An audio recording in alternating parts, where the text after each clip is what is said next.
Good morning to everybody watching. My name is Choco Millionaire. I hope everybody's good. Wow, what a day we had yesterday. What a day. Very scary, but we're happy to be alive. Just so happy to be alive. Happy to be alive. And once there is life, we're thankful. Yeah.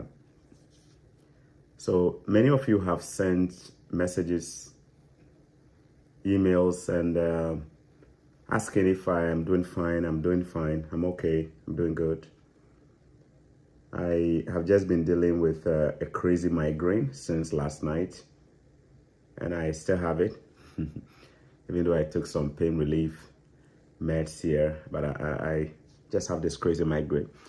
Now, the migraine may be because of maybe stress, because the day before the incident on the 21st of November, I didn't have enough sleep. You guys remember I was actually at the border from about 7:30 p.m. on Monday, and I took some people to all the borders in Niagara, Lewiston, Queenston, the Peace Bridge in Fort Erie, and also the one in at the Rainbow, Niagara Falls, where the incident actually happened yesterday. I got home around 1:30 a.m. and didn't go to bed until around maybe 2:30 a.m. And then I had to wake up early around 5 thereabout to get ready to take this same family to the border for their flagpole. So it was a rough night for me, even before the day of the incident. I didn't sleep well. So the lack of sleep and a few other things like what happened yesterday may have impacted my migraine or may have caused my migraine. But I'm doing fine, and I'm happy that many of you care and you've sent messages personally to me, through my PA, different platforms, wondering if I'm okay. I am okay. Nothing has happened to me. Physically, I'm just okay. But like I said in the video after the incident, I will say that I was lucky to probably get away with it. I think I should have been out of that building maybe 10 minutes earlier. 10 minutes earlier, I should have been out, because there was no reason for the officer inside the building to have held us up longer than what I thought was the time. Basic questioning, fingerprint, okay, go to this point, get your flagpole paper, and then go back, right? That was basically what they were supposed to do, but it didn't happen like that. And I gave you reasons why I thought that happened, because the officer assumed that I was somebody else and then was trying to create a scene out of the whole thing. And I had to tell the officer it wasn't me. You were mistaking me for somebody else. It wasn't me. So that whole back and forth may have caused the officer to delay us a little bit there. So what if I was released earlier with the family that I went there with? There is a chance I probably would have been involved in the scene too. Because the evidence shows that the car actually also affected the boot that was right by the entrance where the eastern side of the border, from the New York side, where the U.S. officer was in, and he actually sustained some injuries, some minor injuries, even though it wasn't anything too serious.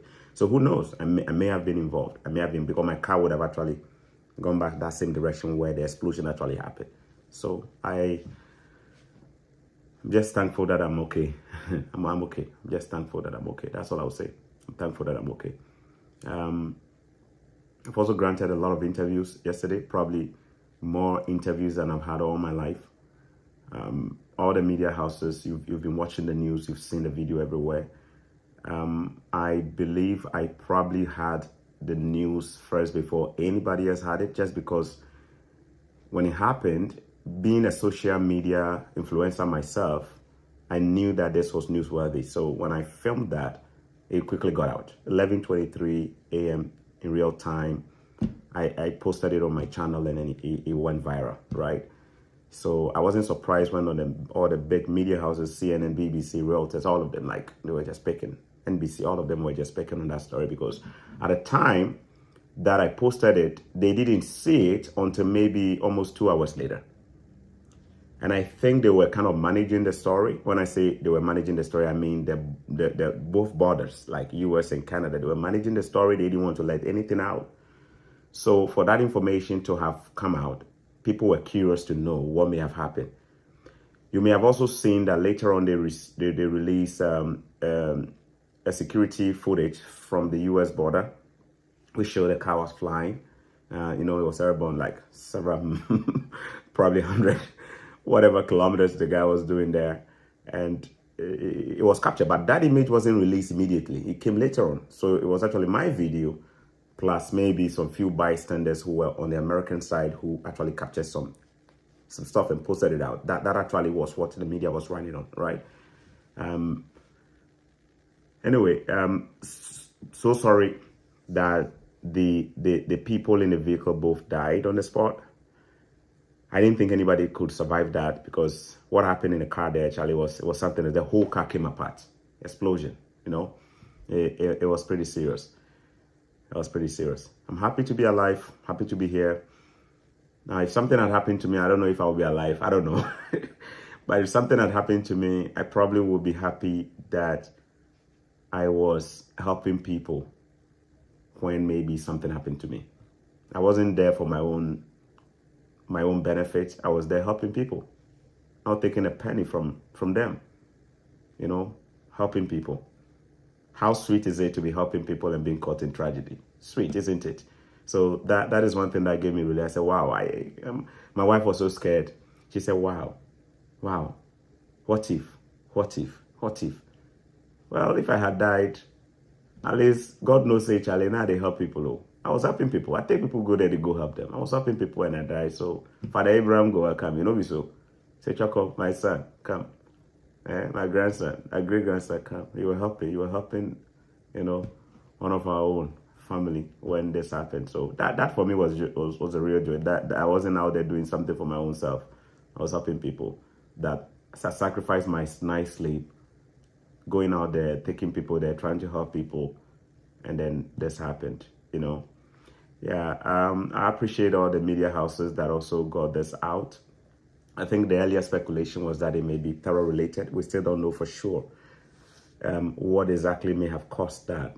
And it's still being investigated. It's been referred to Niagara, the Niagara police or traffic unit to actually carry on, because the anti-terror organization or unit have done their own part as well.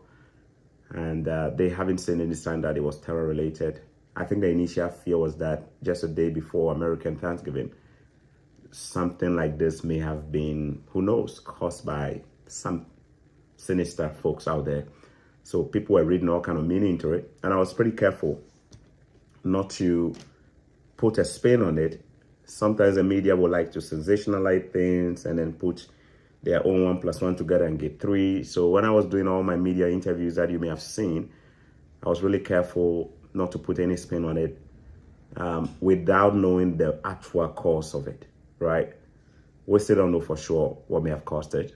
But what we do know is that the people in the vehicle all died.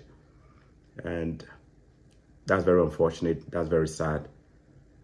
May their soul rest in peace. May their soul rest in peace. The people that I went with are also safe. All of them. I was particularly more worried about the children that were with me, because there were 2 kids with us, a 2-year-old and a 4-year-old. For us to have taken them through the night like that, leaving home at almost 5:45 a.m. to about 6 a.m.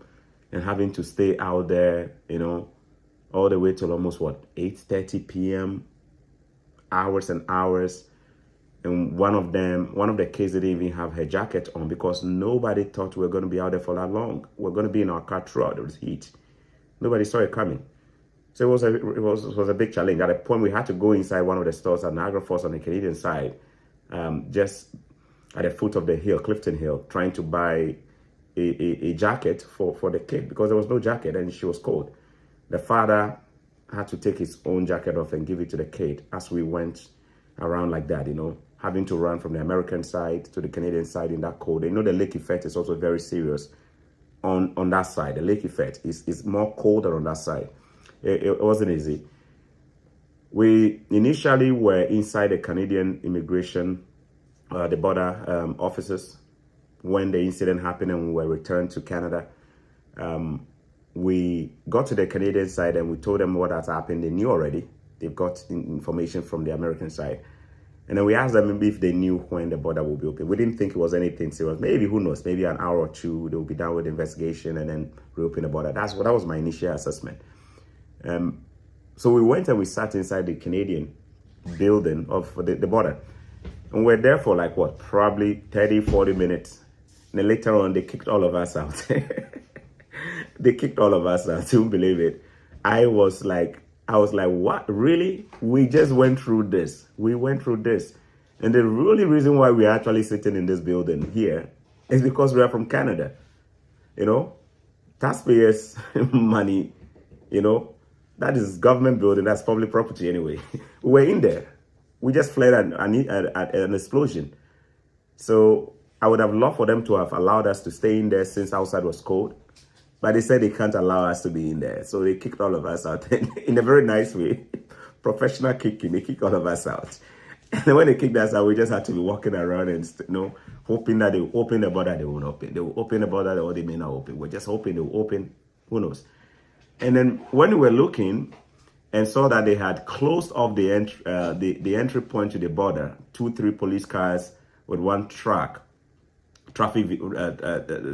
their vehicle, I was thinking that maybe in the next 1 or 2 hours it will cool down. So let's hang around and watch it so that when they open, we can go back and pick up my car. Right? At this time, I still don't have my car. My car is still at the scene. We're told that it's part of whatever. This whole zone is under investigation, so it was part of it, you know. So I was hoping that it would open. We stayed around and just kept looking. Nothing was happening. So we had to now walk up and go to, you know, a fast food joint to go stay there a bit, get something to put in our tummy. Came back, still nothing was happening. So it was when I returned back to the scene, probably after maybe an hour and a half to 2, that all the media houses were there.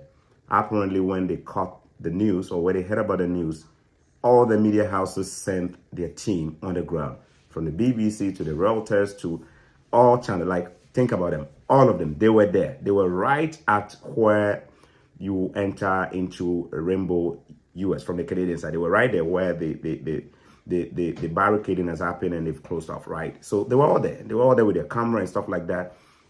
And then they were trying to, you know, they won't get access in because they are not letting them in. Investigation is going on. They will let them in.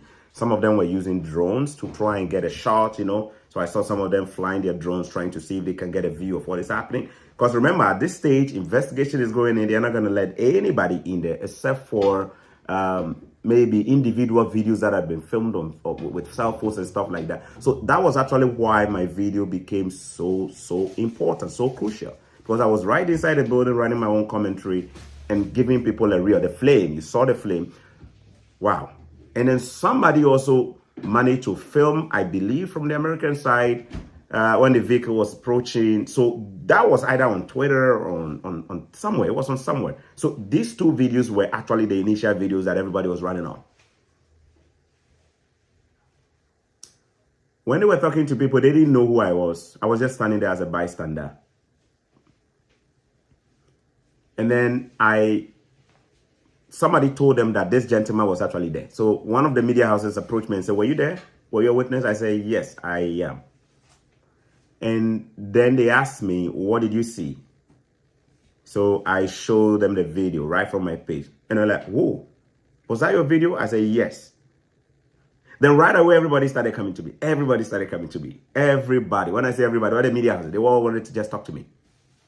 So what happened? Everybody wanted. And I said, okay, wait. So that was when I also picked my phone and I said, the main reason why I actually was standing there was because I wanted to give my followers, I'm an influencer. I want to give my followers a life update for them to know the aftermath, what happened and what we're going through right now. So if they don't mind, they should give me some minutes for me to run my own story on my channel. And then I'll talk to them. So you may have heard me in the video talking to some of the media houses and saying that, you know what, just give me some few minutes. Let me talk to my followers first and I'll get back to you guys. So I recorded that video. And after the video, it was just interviews after interviews after interviews. You guys may have seen it all over in the news. Initially, I didn't want to speak, to be honest. I didn't want to speak to any of them. I didn't want to. The reason being that I wasn't sure how they were going to spin the story. For all you know, they just interview and then before you say, oh, terror-related attack, you know, talk up and then, hey, meanwhile, I didn't say that. I was careful. You know what I mean? Sensational media houses. I was really careful. And at that time, some few individuals also called in. I want to appreciate all of you. One gentleman, Mr. Burrow, something Burrow, who is a follower, may have commented. Some of you actually drew my attention to the fact that the story was trending. You commented under the videos. You were tagging me and saying, hey, Choco, I saw your video on CNN. I saw your video on BBC. I saw your video on this channel, on that channel, on that channel. You know, Choco, are you safe? You guys actually made me. I didn't know. Because at that time, you know, I have a lot of cell phones. One of them is broadcasting. One is here. One is right here in front of me. I have a lot of cell phones. Almost all of them were dead. The battery was gone. My charger is in the car. Based on the broadcast I've done and the night I had spent, my phone battery was just gone. My main cell phones that I could have used to do videos were gone. Wow. And here I was. The media houses were all trying to get hold of me. They were trying to, so you may have seen them actually commenting under that explosion video that I posted on my channel. They were all commenting because they wanted to get hold of me. So they reached out to my PA, whose line got just extremely blown. Calls and calls from NBC to BBC to CBS to Tokyo News to Reuters to all of them. They were all calling.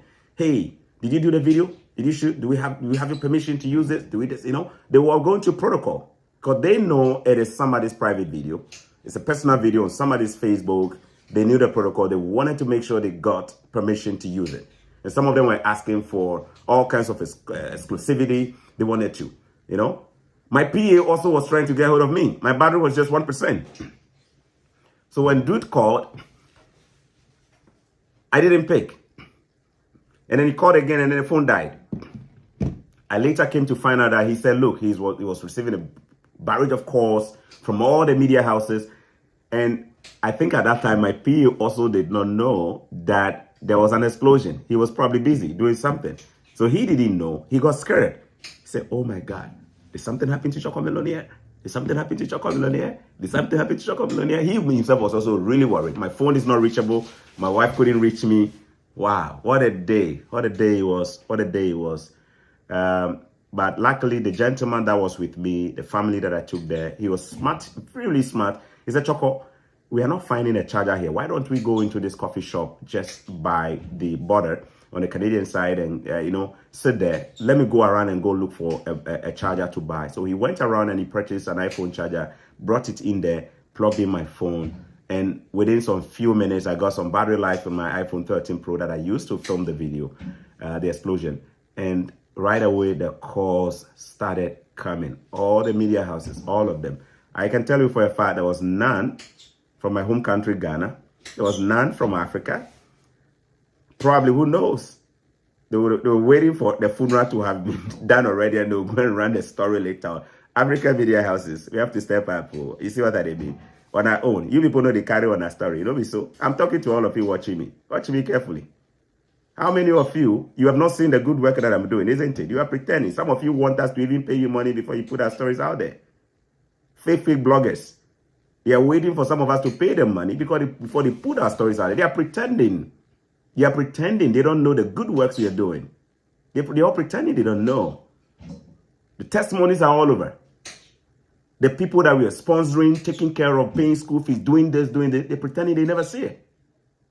If I was dead yesterday, you would see them running. A Ghanaian in Canada, a Ghanaian. My ghost will visit all of them if I'm gone. They are waiting for you to die before they start coming into your page, on your page to come pick stuff up. They won't. By the way, if they were to even pick your story, they won't even give you any credit for it. They would have shaved your name and your buttocks off it and then go and use it. I hope you are learning. You see how the international media goes about things? You see? Some of them were offering money just to use my story. Money to use my story. In fact, I had rights management companies reaching out to me that they want you to have the license to the story, the video. But our media houses back, they won't do it like that. They will not only steal your content, they will take. Go and ask Sindanko, Cooking with Sindanko, how many times that gentleman has to risk his life, traveling around the continent, filming videos, using his time to edit. They will take his video, shave his name off it, shave his buttocks off it on top, and then go and make it. Media houses in Africa. That's what they do, especially Ghana. But you are watching me. You know, say me, I be different monster altogether. I don't play those dirty games. Pretend you are not seeing what we are doing. No problem, because we are not paying you bribe to put our stories out there. No problem. When we are dead and gone, you come here, and my ghost will visit all of you in due time. You've seen how the international media does it. Think of it like this. If what happened yesterday was the only hit song I was to produce as a musician, I would have been a millionaire, isn't it? Especially if my cell phone was on at that time and I was speaking and giving everybody those deals that they wanted. I would have been a millionaire overnight. Because the systems work in other places. The systems work. That is why with just one good effort, you could be there. Rema, one musical. See how Rema blow. If it be Niger music system where they rely on right now, Rema will need several years of, making hits. But because there are systems working, effective systems that respect royalties, intellectual property, creativity, and all of that, even when you put one effort out there, you may not even think it's worth millions, but it will be worth millions in no time. And I hope they are learning. I don't even know how the story became just a viral. All I know is that I just did my part and I was just educating my followers. My followers were the ones who shared it. I don't know how CNN got it. I don't know. I don't know how they discovered it. Because I don't think CNN watches me. I don't even think BBC watches me. But they did. And some of them use the video as well without crediting. They know I have visited them already this morning. And we're having conversations about that. Yeah. But in the midst of all the fears, the things that happened yesterday, it is good to know that it is important to recognize systems and all of that. Systems working, all the institutions working, everybody doing their part, everybody respecting protocols, and everybody rising up to make sure that safety, public safety, is ensured. I want to appreciate all of you, my followers. I can't thank all of you enough. I don't even know all of your name. Mr. Kweku Folsen, God bless you. You were one of the few people who called me yesterday.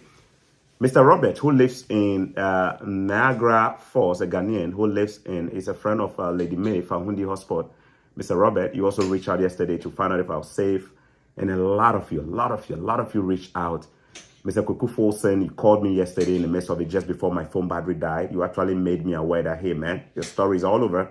Your story's all over. Just watch it. Your story's all over the media. Just watch it. And I couldn't even watch it because my phones were all off. But Kweku Folsen, the Folsens TV, God bless you. God bless all of you who watched it and tagged me in it and said, you know what, hey, buddy, your story is here. We're learning of this because your video is out there as a primary, source. About the interviews that I did yesterday, initially I didn't want to grant any interview at all to the media. They needed it for their 6 p.m. and 10 p.m. bulletins and 8 p.m. bulletins and what have you. Just because we are living in crazy times now in Canada. Canada looks so nice and beautiful on the outside, but we have a lot of stuff that we're also dealing with. We are in an era that I like to call the tyranny of the minority.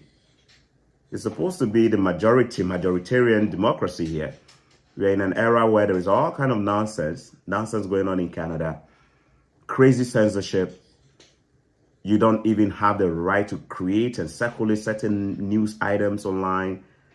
So at the time when I did the video, I believe somebody may have told my wife, and some people say, no, just be careful. You don't know how this media are going to take this. You don't even know what is going to happen after that. Are you going to be in trouble for posting this video? Are you going to be in trouble for even filming this and stuff like that? Well, I did that for my own safety, and also because my car was right there, and I didn't know if the smoke there was going to go to my car and something happens, and insurance company start asking me, hey, buddy, what's up? If I need my car back there, that was my proof right there, isn't it?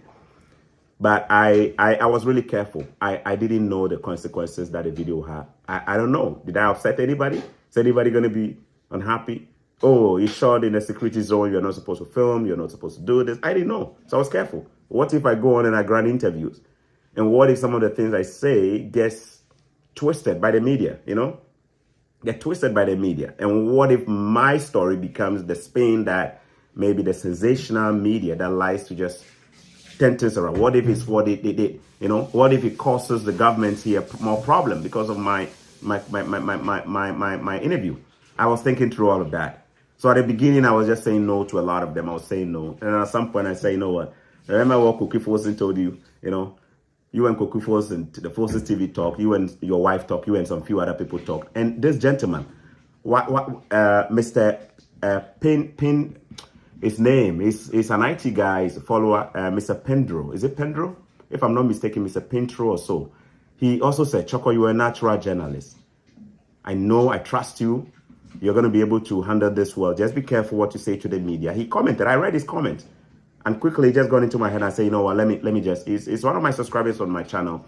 He said, look, just be careful. Just be careful what you say to the media. Just be careful. A lot of people want to push it on terrorism. We don't know for sure. Just, he said, just be careful. You're a natural journalist. Just be careful.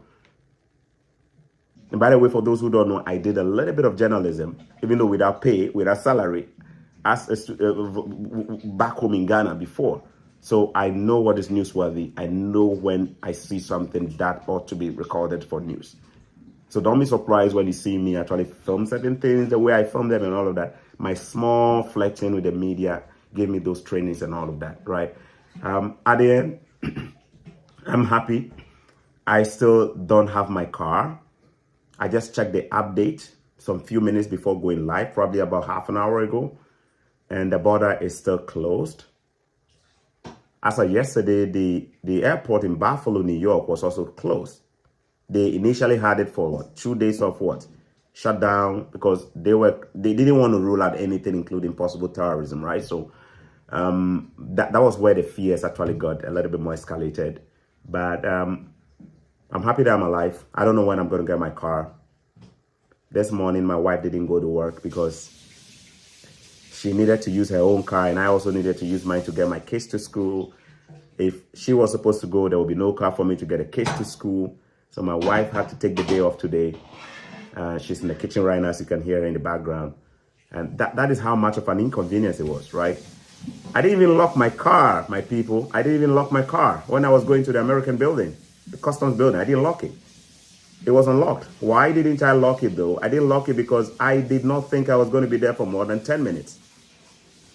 I had been there the night before. I had been to other places. And normally we don't take that long. Within 10 minutes max, we should be out, 10, 12 minutes. So when things drag like that, my car with all my documents and my IDs and my credit cards, everything in there, my wallet and everything in there, I was really concerned. But good thing is that, so on the U.S. border side, cameras are all over. If somebody goes there to go into my car, I'm going to see all of you through the security cameras there. We're going to see all of you. You know what I mean? Yeah. And I'm just home. This heavy migraine, this big migraine right here is just not going away. My wife gave me some meds, but I'm still not feeling it. I had an appointment this morning. I had to call them and tell them, hey, there's no way I'm making that appointment with my doctor. Say, hey, I have this serious migraine. I can come in. They were okay. They were okay, And when my doctor found out that my video was all over, he said, oh my goodness. It is what it is. Thank you, Yaya Harun. Thank you to everybody who shared this video. Without you sharing, it probably wouldn't have gotten out there. Now, you understand the importance of some of the things here, right? I made a video, but it took human beings who watch to click on the share button to share it. I just don't know how the media houses got it, but without you guys who watched the video yesterday in real time and shared it, maybe we couldn't have gotten the information out there the way it was, because there were different angles to the story. Mine, somebody else's, and later on there's the footage from the U.S. As border cameras, right? So I want to appreciate all of you, and I want to appreciate you for sticking with me. And whenever you don't see me online, I just want to assure you that I am always about my Father's business. Whenever you don't see me online, whenever I am not responding to you, I am always doing something to the glory of God, for his glory. You may not see them. You see, if I did not broadcast the flag poles that I did from the night before, if I didn't give you, in fact, the flag poles I did the night before from 7 p.m. on November 21, all the way till about what? When we got home around 1:30, you guys never saw it, isn't it? Because I never broadcasted it. If you watch my video, you'll be like, okay, he's not online. The only reason you found out that the night before I was all over at all the borders trying to help people was because the following day I chose to narrate that story. What if I didn't even talk about the explosion? What if I didn't even film it? What if I didn't even share it? You guys wouldn't probably know what happened. So sometimes when you're desperate to get hold of me, please exercise a little bit of what? Empathy. Empathy. We don't have to be on camera 24/7. We have real stuff we do beyond the camera. Real human beings we are helping behind the camera. So when you don't see responses, your messages and stuff, don't assume we just don't care. In fact, I've gotten to the point where I just don't care about people's opinion, especially when I'm doing everything that glorifies God. Oh, you haven't responded to my email. You haven't responded to my comment. You haven't done this. You haven't talked to me. You haven't done this. I get it, but how about putting yourself in my shoe for 1 second to ask whether I've even had breakfast? How about you asking how I'm even doing and what I'm doing?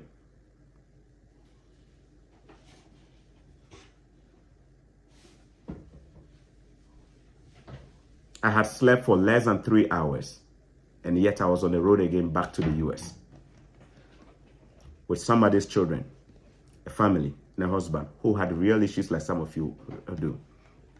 So let's have empathy, and let's trust that we have friends or we are in communities that really care about all of us. I do care. Even if I don't talk to you one-on-one, I care. And everything I do off camera is mostly for people.